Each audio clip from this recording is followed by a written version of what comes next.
पिता की उंगलियां। छोटे से गांव में एक लड़का था, आरव। उसकी माँ बचपन में ही गुजर गई थी और उसका लालन पालन उसके पापा हरिशंकर जी ने किया। हरिशंकर जी दर्जी थे, छोटे छोटे कपड़े सिलकर मुश्किल से घर चलाते थे। आरव पढ़ने में तेज था और उसका सपना था इंजीनियर बनना, पर घर की हालत बहुत खराब थी। कभी कभी आरव बिना टिफिन के स्कूल चला जाता तो कभी बिना चप्पल के। फिर भी उसके पापा हर रोज यही कहते, बेटा पढ़ाई पर ध्यान दे, तू एक दिन बड़ा आदमी बनेगा।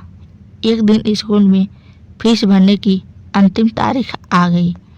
आरव चुपचाप घर लौटा और पापा से कुछ नहीं कहा, लेकिन रात को हरिशंकर जी ने उसे सोते देखा तो उसकी आंखों में आंसू थे। अगले ही दिन सुबह जब आरव उठा तो टेबल पर फीस के पूरे पैसे रखे थे। वह स्कूल गया, फीस भरी, लेकिन जब शाम को लौटा तो देखा पापा की उंगलियों पर पट्टी थी। पूछने पर पापा ने कहा, बस सुई चुभ गई बेटा। लेकिन हकीकत यह थी कि हरिशंकर जी ने रात भर बिना रुके काम किया था। आंखें भी नहीं झपकाई, हाथों में छाले पड़ गए थे, पर उन्होंने काम रोका नहीं।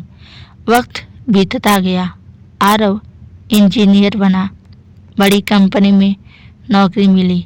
जब पहली तनख्वाह मिली तो वह सीधा गांव आया। अपने पापा के सामने बैठकर उसने धीरे से कहा, पापा, आपकी खामोशी ने मुझे जिंदगी की सबसे बड़ी ताकत दी है। आपने सब कुछ सहा, पर मुझे कभी एहसास तक नहीं होने दिया। अब आपकी उंगलियां नहीं, आपकी जिंदगी सिलेगी। आराम से। हरिशंकर जी की आंखें भीग गई, लेकिन फिर भी सिर्फ इतना बोले, मुझे तुझ पर गर्व है बेटा।